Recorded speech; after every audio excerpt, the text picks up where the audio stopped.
Hello students, this is your science teacher Shikha and science fifth के chapter 6 में आज हम पढ़ने वाले हैं सेफ्टी एंड फर्स्ट एड का चैप्टर, जिसमें सबसे पहले हम चैप्टर की एक्सप्लेनेशन पढ़ेंगे। उसके बाद हम चैप्टर की एक्सरसाइज को सॉल्व करेंगे, जिससे आपको कंप्लीट चैप्टर का कॉन्सेप्ट अच्छे से समझ में आ जाए।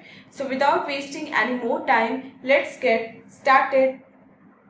So students, this is our today's chapter number 6 and the name of the chapter is safety and first aid। इस चैप्टर में हम पढ़ेंगे सेफ्टी एंड फर्स्ट एड के बारे में।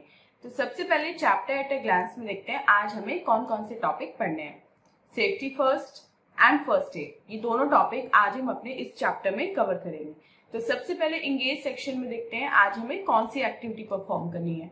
Draw a line to match these road signs with their meaning. अब आपको यहाँ पे नीचे कुछ रोड साइंस गिवन है और उसके नीचे उनके मीनिंग गिवन है कि ये रोड साइंस क्या इंडिकेट करता है। अब आपको क्या करना है, इन रोड साइंस को इनके मीनिंग से मैच करना है। Like first is no pedestrian, मतलब आपको वॉक नहीं करनी है, तो इसको आप यहाँ पेडेस्ट्रियन से मैच कर देंगे एंड बाकी एक्टिविटी स्टूडेंट आपको खुद कंप्लीट करनी है।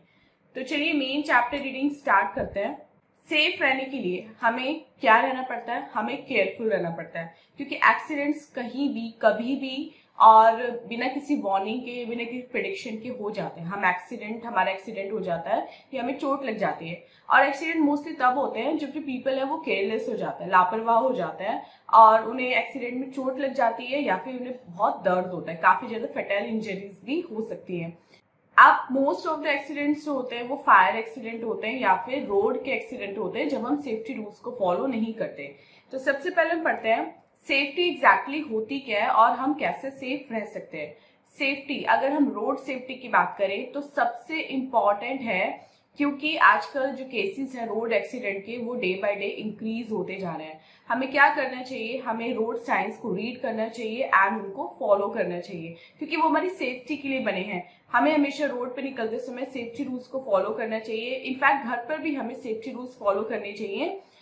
लेकिन तभी क्या होता है, इतने सारे रूल्स फॉलो करने के बाद भी हमारा एक्सीडेंट हो सकता है या हमें चोट लग सकती है। नेक्स्ट पढ़ते हैं फर्स्ट एड। फर्स्ट एड वो इमीडिएट या फर्स्ट हेल्प होती है जो डॉक्टर के आने से पहले हम घर पर ही किसी इंजर्ड पर्सन को देते हैं। मतलब हम डॉक्टर की वेट नहीं करते, डॉक्टर के आने से पहले उसे हम थोड़ा सा ट्रीटमेंट घर पे दे देते हैं, जिससे उसकी जो कंडीशन है वो ज्यादा खराब ना हो और वो थोड़ा सा सही फील करे। लेकिन फर्स्ट एड देने में सबसे इंपॉर्टेंट चीज है you have to stay calm. आपको काम रहना है, आपको शांत रहना है, पैनिक नहीं करना है। और यहाँ पे कुछ तरीके दिए हुए हैं जिससे हम किसी भी इमरजेंसी से डील कर सकते हैं। अगर कट्स या स्क्रैचेस हो तो आपको क्या करना है, आपको उस चोट को नजरअंदाज नहीं करना है, उस वुंड को नजरअंदाज या नेग्लेक्ट नहीं करना है, चाहे वो छोटा हो या बड़ा। आपको ये ध्यान रखना है कि छोटे से चोट से भी, छोटे से घाव से भी जो जर्म्स है हमारी बॉडी में एंटर कर सकते हैं और हमें इन्फेक्टेड कर सकते हैं।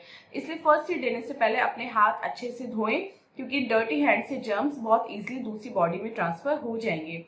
वाउंड के आसपास जितनी भी धूल मिट्टी है उसको हटाएं। जो अफेक्टेड एरिया जहाँ चोट लगी है उसको कॉटन को पानी में डिप करके उससे साफ करें और फिर एक एंटीसेप्टिक लोशन लगाएं। उसके बाद आपको एक ज्यादा कॉटन लेनी है, कॉटन वूल या स्टेरिलाइट गॉज लेना है और उसको वुंड पे लगा देना है और उसको अपने थंब से प्रेस करना है, जिससे जो ब्लीडिंग है वो रुक जाती है।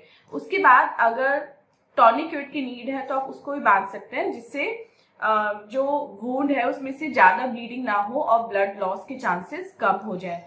उसके बाद एक स्टेरिलाइट गॉज बैंडेज आप चोट पे बांध सकते हैं, जिससे जो दवाई है वो अच्छे से चोट तक पहुंच सके और उसमें इन्फेक्शन के चांसेस ना हो।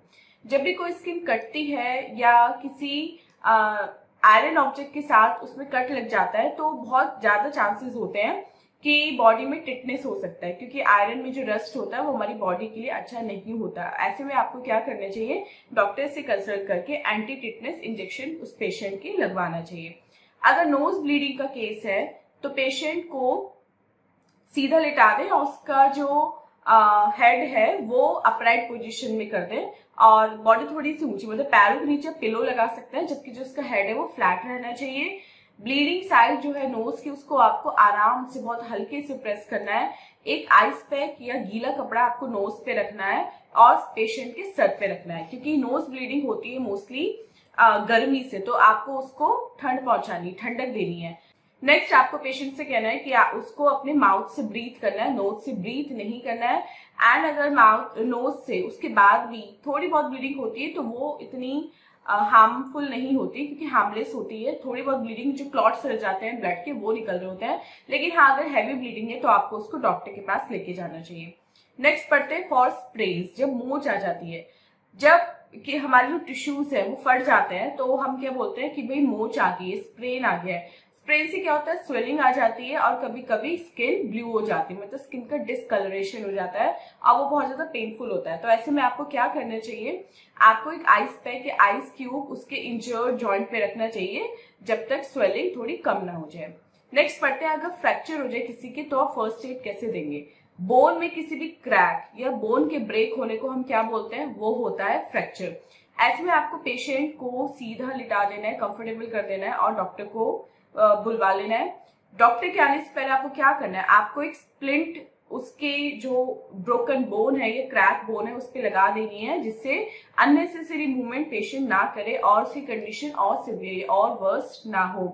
उसके बाद कोई इजीली अवेलेबल आर्टिकल जैसे शीट्स ऑफ न्यूज़पेपर, मैगजीन या कार्डबोर्ड का पीस या पिलो उसके इंजर्ड बोन से लगा देना है, और ये आप एज ए स्प्लिंट यूज कर सकते हैं। तो स्प्लिंट कोई भी ऑब्जेक्ट होता है जो आप उसके इंजर्ड पार्ट पे बांध सकते हैं, जिससे उसका पार्ट ज्यादा हिले ना और जो ब्रोकन बोन है वो उसको आराम पहुंचे।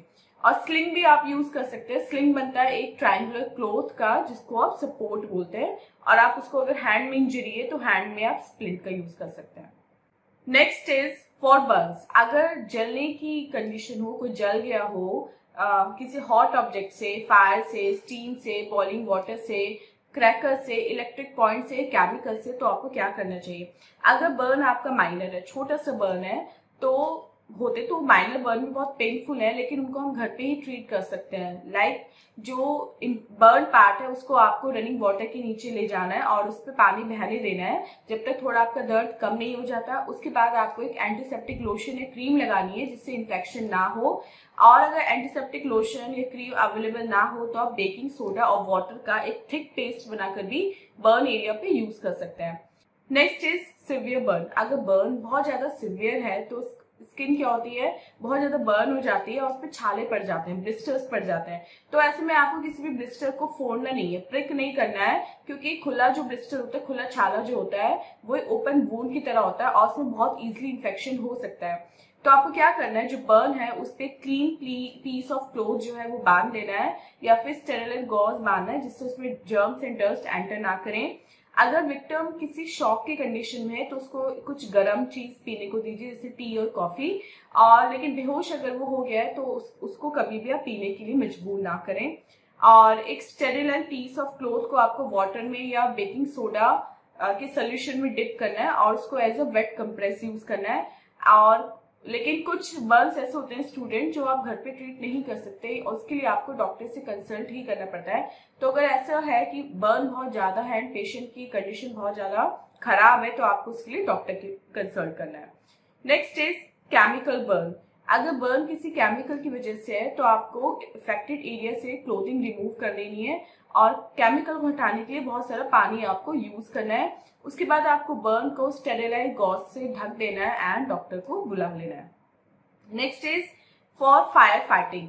इन केस अगर किसी बिल्डिंग में फायर लगी है तो आपको नियरेस्ट फायर स्टेशन को इन्फॉर्म करना है। अगर जो फायर है वो किसी पेट्रोल की वजह से लगी है, डीजल की वजह से लगी है, तो आपको उस पर कभी भी पानी नहीं फेंकना है, क्योंकि पानी फेंकने से क्या होगा, आग और ज्यादा लगेगी और भड़क जाएगी, क्योंकि पेट्रोल और वाटर कॉम्बिनेशन आपको और बढ़ा देगा। इसलिए ऐसा होता है क्योंकि पेट्रोल जो होता है वो वाटर से लाइट होता है और वो जलता रहता है, उस पर हम पानी भी फेंके तो ऐसे में आपको सैंड या मड का यूज करना है उस आग को बुझाने के लिए।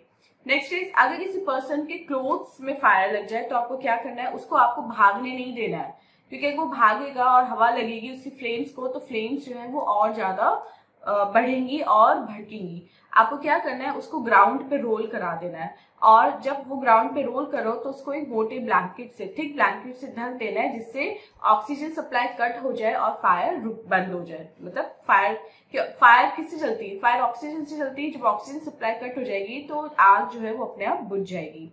नेक्स्ट इज, अगर डिफेक्टिव वायरिंग या इलेक्ट्रिक गैजेट की वजह से आग लगी है तो उस पर भी आपको पानी नहीं फेंकना है। ऐसे में इलेक्ट्रोक्यूशन हो सकता है, मतलब पूरे घर में आपको इलेक्ट्रोक्यूशन हो जाएगा, और आपको मेन स्विच फटाफट से बंद कर देना है। उसके बाद आपको जिस स्विच में आग लगी है, जिस बोर्ड पे आग लगी है, उस पर सैंड फेंकना है और एक फायर एक्सटिंग्विशर का यूज करना है। In case of animal bite, आपको वुंड को सोप एंड वाटर से धोना है, जिससे रेबीज या हाइड्रोफोबिया के जो वायरस हैं वो अगर हो उस एनिमल में तो वो ना फैले। और डॉग्स, वॉल्व्स, बैट और कैट जो होती हैं उनमें रेबीज वायरस हो सकते हैं। इसके बाद आपको एक एंटीसेप्टिक लोशन यूज करना है जिससे इन्फेक्शन ना फैले, और वुंड के आसपास आपको बैंडेज लगा देनी है, और उसके बाद पेशेंट को डॉक्टर के पास लेके जाना है। Next is for snake bite. अगर सांप ने किसी पर्सन को काटा हो तो आपको क्या करना है? जो पॉइजनस स्नेक बाइट होती है वो स्नेक के शार्प फैंग्स की वजह से होती है, जिसमें बहुत ज्यादा पेन और स्वेलिंग होती है। ऐसे में पेशेंट को इमीडिएट ट्रीटमेंट देना चाहिए, अदरवाइज उसकी जान भी जा सकती है। तो आपको सबसे पहले क्या करना है, जहां पे स्नेक ने काटा है उसके ऊपर आपको एक कस के टाइट पट्टी बांध देनी है, जिससे जो ब्लड का फ्लो है वो पर्सन के हार्ट तक ना पहुंचे। ऐसे में क्या होता है, जो ब्लड है उसके साथ जहर मिलके बहुत तेजी से नहीं फैलता, जो पॉइजन है यानी कि जहर है वो धीरे धीरे फैलता है। अगर आप कस के पट्टी बांध देते हैं तो ब्लड फ्लो थोड़ा रुक जाता है, और उसके बाद डॉक्टर के पास तुरंत आपको पेशेंट को लेके जाना है। और बेटर ये होता है कि जब आप ऐसे घने जंगल या स्नेक प्रॉन एरियाज में वॉक कर रहे हो तो आपको थोड़ा प्रिकॉशन रखनी चाहिए। आपको हाई बूट्स पहनने चाहिए, जिससे आपके जो पैर है, जो फीट है, वो प्रोटेक्ट रह सके। Next is for poisoning. आपको पता है कि आपके घर में भी बहुत सारे ऐसे चीजें हैं जो पॉइजनस हैं, जैसे nail polish, naphthalene ball, paint, detergent और कुछ मेडिसिन पॉइजनस हो सकती हैं। अब आपको ये चीजें ध्यान में रखनी है कि जितनी मेडिसिन है आपको लॉक में रखनी है, मतलब बच्चे उन तक ना पहुंच पाए। उसके बाद कोई भी मेडिसिन लेने से पहले आपको उसका लेबल बहुत ध्यान से पढ़ना है, और उन सभी मेडिसिन को डिस्ट्रॉय कर देना है जो अपनी एक्सपायरी डेट को क्रॉस कर चुकी है। उसके बाद जो फ्रूट्स एंड वेजिटेबल्स हैं उनको भी आपको खाने से पहले अच्छे से धोना है, क्योंकि उनपे हार्मफुल इंसेक्टिसाइड या पेस्टिसाइड का स्प्रे हो सकता है जो आपकी हेल्थ के लिए काफी हार्मफुल हो सकता है। In case of any kind of poisoning, try to make the victim vomit. Victim को आपको वॉमिट करानी है अगर उसने जहर वगैरह कुछ खा लिया है तो, एंड उसके बाद उसको फटाफट डॉक्टर के पास लेके जाना है। Next topic is a call away. कुछ टेलीफोन नंबर जैसे नियरेस्ट पुलिस स्टेशन का, फायर स्टेशन का, डॉक्टर का या केमिस्ट का आपको अपने पास हमेशा रखना चाहिए, क्योंकि किसी भी इमरजेंसी के केस में आप उनको इमीडिएट कॉल कर सकते हैं और वो आपकी हेल्प के लिए आ सकते हैं। सो स्टूडेंट, ये था हमारा चैप्टर। अब चलते हैं अपने एक्सरसाइज टाइम की तरफ और देखते हैं एक्सरसाइज टाइम में आज हमें कौन कौन से क्वेश्चन करने हैं। First is take the correct option. First question, if you get cut by a dirty or rusted object you may get tetanus. Second, the rabies virus is carried by dogs. Third, nail polish, naphthalene ball and paint may contain poison. Fourth, for putting out a fire caused by petrol, we should throw lots of sand on it. D देखते हैं, fill in the blanks. When the skin is cut by a rusted object, the injection one must take is called a tetanus injection. हमें tetanus का injection लेना चाहिए. Second, causes swelling and sometimes discoloration of the skin. Sprain. Third, any easily available object like sheets of newspaper or a pillow can be used as to give support to a broken bone. Can be used as tourniquet. Fourth, if a fire is caused by an electrical gadget, do not throw water on it. And fifth, destroy all medicines which have crossed their expiry dates. So students, this was the exercise. I hope आपको complete chapter with exercise अच्छे से समझ में आ गया है। And this was our today's video. मिलते हैं अपने नेक्स्ट वीडियो में इसी नेक्स्ट चैप्टर की एक्सप्लेनेशन के साथ। टिल देन आप अपना बहुत बहुत ध्यान रखिएगा एंड बाय बाय।